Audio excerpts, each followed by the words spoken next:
Zoom life is fascinating, isn't it? It Here we are. is. Here we are. Thank Always you fun. all. This is Thank, great. thank you. Um, a privilege to speak with you, and the film is wonderful. Thank you It so much. really is. It is such a joy. I was just wondering, what is it that inspired this story? My understanding is, I think Stacey and Jay, you wrote it together. Is that We did, but I will certainly let Stacey take this one. it? Yeah, so I'd been percolating this idea for some time about a man who wanted to have a kid. I had heard quite a few like male friends in my life start talking about wanting to have kids and how kids were important to them, but their like female counterparts were less interested or were more career focused or were saying no, like let's put that off for some years, and I started thinking, I've seen a lot of movies about women who hit 30 and all of a sudden, their baby clocks go off and they run out to a sperm bank or they try to, find some way to have a kid on their own. But I've never really seen that movie about a man. And so I thought, let's flip the script a little bit.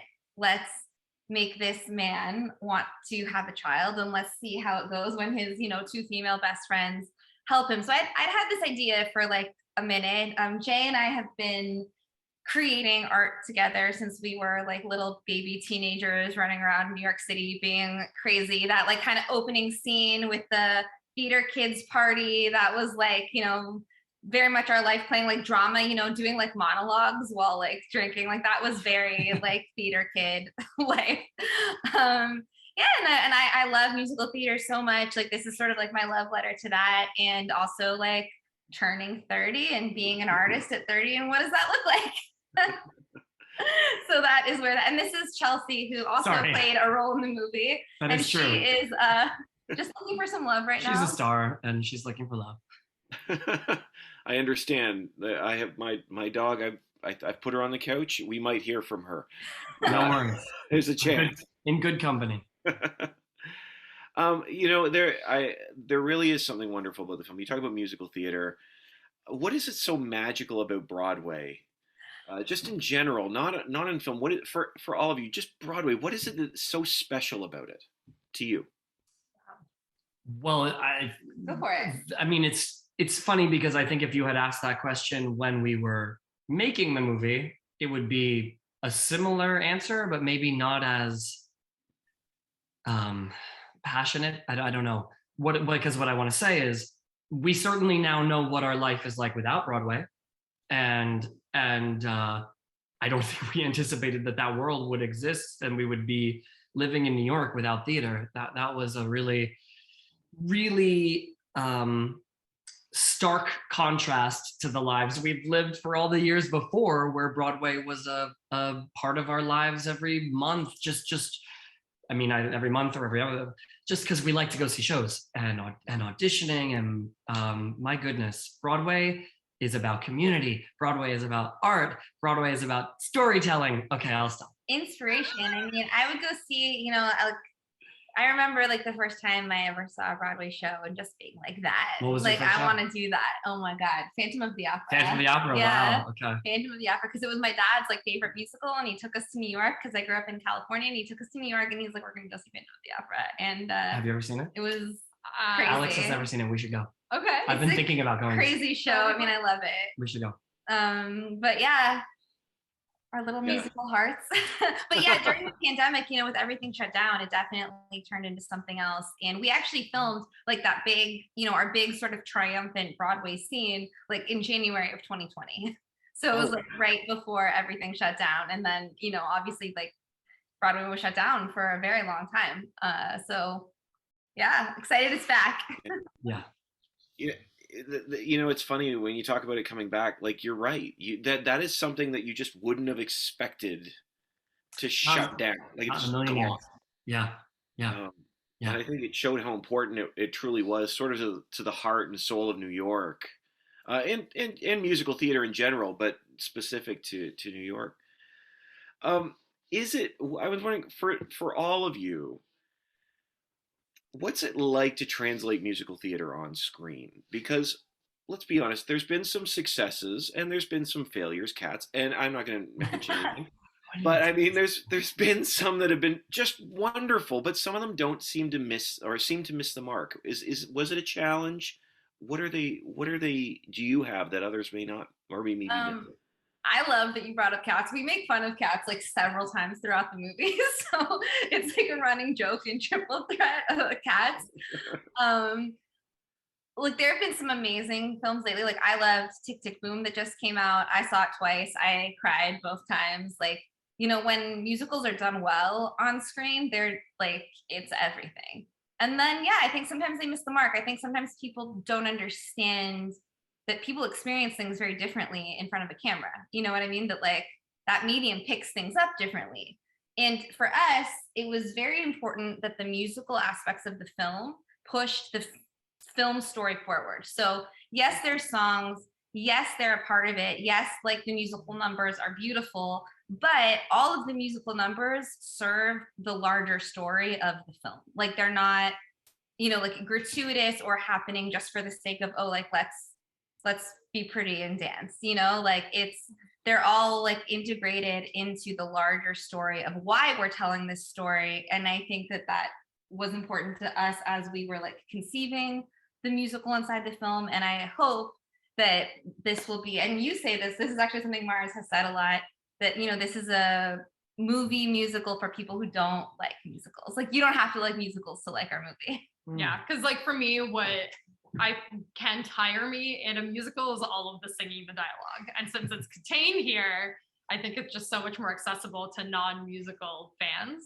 And I'll say also, like to Stacey's point, we shot a lot more of Firefly, the musical, that didn't make it into the film because we understood that you can't just put it all in there just because it looks cool or because we had fun making it. Like it all had to serve the story and be moving things forward.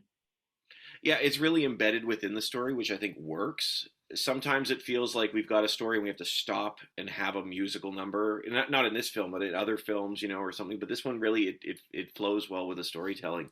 And just so help me if they screw up Wicked. They better not. I mean, we've got Ariana, we've got Cynthia Erivo. I mean, two dynamite vocalists. I have hope. They split it into two. Anyway, we'll talk about. Isn't that wild? Okay, that's. I don't know how. Well, but I'm gonna end up talking about. I love musical theater as well. So anyway, Firefly. You brought up Firefly, which is fantastic. Like the music in this film is great. But what inspired Firefly specifically, since it's sort of the big number? I mean, the song itself. So we got connected to Karner and Gregor, who actually like wrote the music for this, and they sent us a demo track for what their song was being called Advice to a Young Firefly. And they had written this song as like this big sort of like solo number. And they sent us a demo track of it. And I heard it and I was like, oh my God, like this song is beautiful. And I asked them, I was like, what if I took this song and I rearranged it completely, made it super poppy, turned it into like an ensemble piece, and I based a whole musical on it. And they were like, yeah, like go like do it. And so really like the song itself was the initial inspiration. And then Jay and I sort of went away from that and was like, how do we take like these lyrics and translate that into what is now this world that we're building? And to our great excitement, it's officially out on Spotify today. Yeah, yes. The whole soundtrack is really? on Spotify, Apple Music, Tidal. As of today. You name it. Yes. Yes. Oh, that's exciting. Because that is exciting, and the music is great. So that is really exciting. Actually, I'm glad to know that. I didn't realize. Yeah. Well, here you go. I mean, as the three of you are bringing this together, one of the things I saw in this film is there's a wonderful balance between the play and the child, but it almost seems like the challenges of giving up your baby, or the tensions of creating any life really. But was it so, as you were putting the film together, was it hard to keep your vision intact, or was a fluidity part of the process? How did that come about? Great question. That's a great question. Yeah. I would say I don't think it was hard to keep the vision intact because like these characters, this world was so much a part of me that like, and these two are so much a part of my life that like, and we were in constant dialogue about everything and always sort of like keeping the bigger picture in mind. With that said, like there was a lot of fluidity, like with changing the script, with sort of like, we adjusted things as we went sometimes, like sort of feeling how it was working in the moment. But overall, I mean, I think that the vision stayed the same. Like it was there. Like this was always a story of hope. It was always a story of chosen family, of can this relationship ever really like exist? Like, do they want different things? Do they want two different things, or are they able to ever like come together? I don't think we actually like ever answered that question fully. But I never wanted to tie it up with a bow, Do you think like, if anything, we almost told more story than we needed to when we made it? I mean, we shot a lot. Yeah. And then because in a way, like we knew what the story was, but I think we wondered sometimes what people would understand. And then later we were like, oh no, I think that the audience is really smart. And I don't think we need some of this extra stuff. We should just stick to like the story that we know it is. Do you agree with that? I absolutely agree. I mean, like we said, we shot a lot more of the musical. We shot a lot more of like the history, like what happens in like 2009. Like there was a lot more of that footage than ended up in the movie. But because the vision itself was we just kind of like a sculpture had to. Yeah, it was one of like a rare experience where we actually got to shoot more stuff and then like play with it later in a sense, because we were with this particular project, there was time in between. So we were like, we had the story, but it would evolved as we would go on, and like we would shoot a couple units, and then Stacey would watch the footage back and talk to Jay, and they'd be like, "Oh, there's this exciting thing happening that we didn't intend necessarily, but it does like enhance what we were already going for. Like, how can we shape that and work around that?" Yeah. I mean, that's a good problem to have, is to have too much. It is. Very good problem. Bringing up a lot of memories just now. Yeah. All these things I'm like, oh my God, right. Anyway, yeah.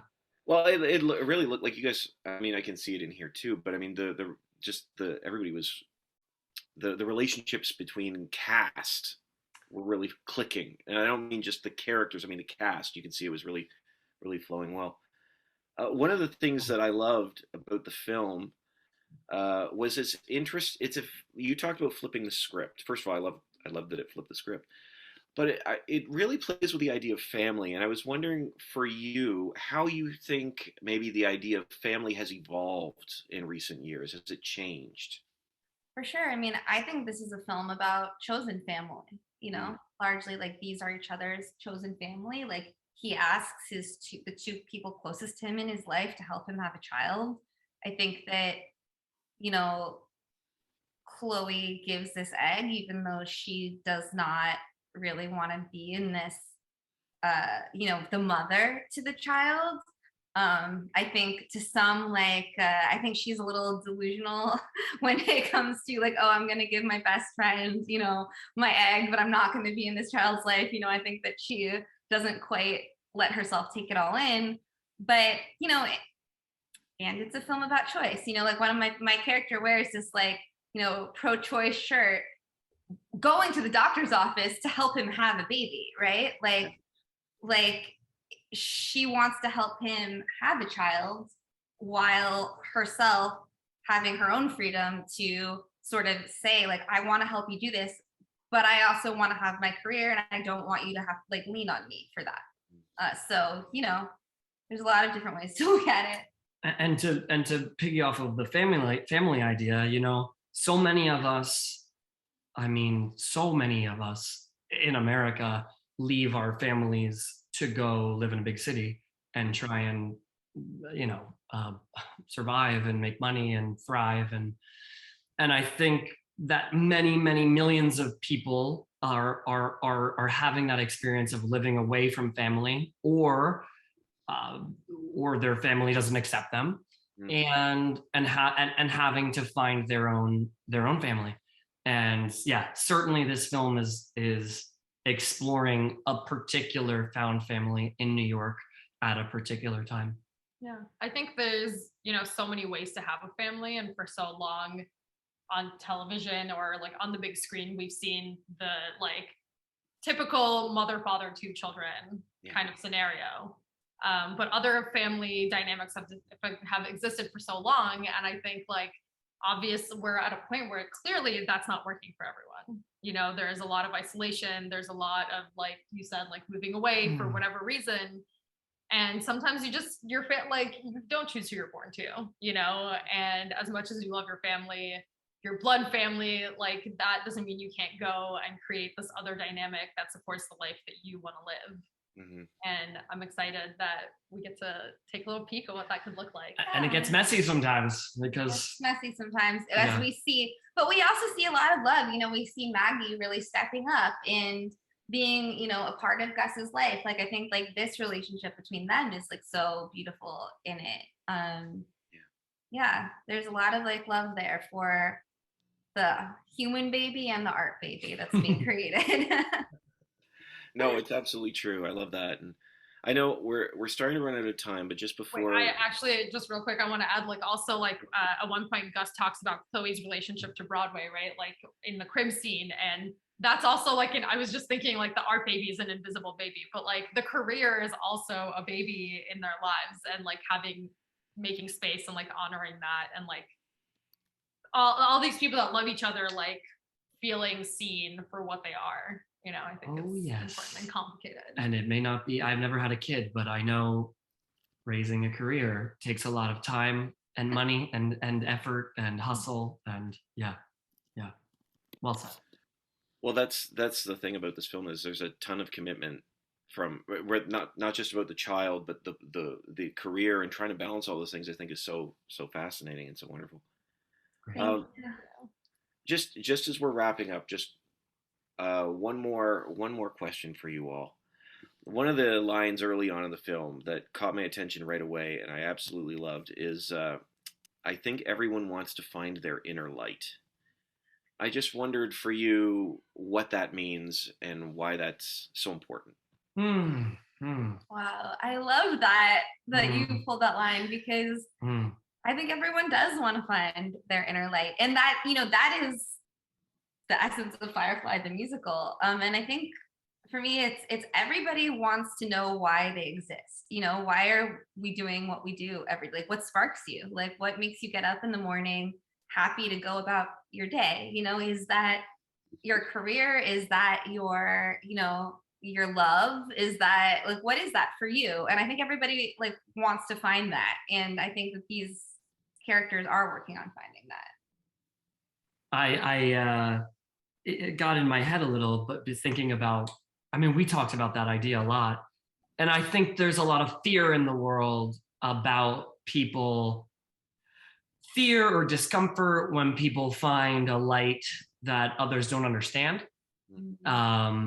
But this is a movie that's definitely, and our little musical, our little Firefly is definitely, we really embrace this idea of what it means to find one's light. And maybe for Gus, that light is to be a father. And it's fun to watch the tension that creates, you know? Yeah, that's a great question. And we have not gotten that question. And so thank you for that question. That got me thinking about all kinds of things in my head. So that's nice. Yeah. I love that. Ooh. Both of those. I think for me, it's about like, yes, knowing your purpose and not being afraid to go your own way, even if that temporarily makes someone uncomfortable. And just like not shying away, like not making yourself small, because that keeps you unhappy. Yeah, I love that. Thank you all. You're a joy, and the film's a joy. Thank you so much. Really do appreciate it. I wish you the best. And here's to Wicked in 23. Yes. Great to meet you. Thank you so much. Thank you so much. Great so much. Have a great day. All right, you too. That's us, right? Don't worry, like you never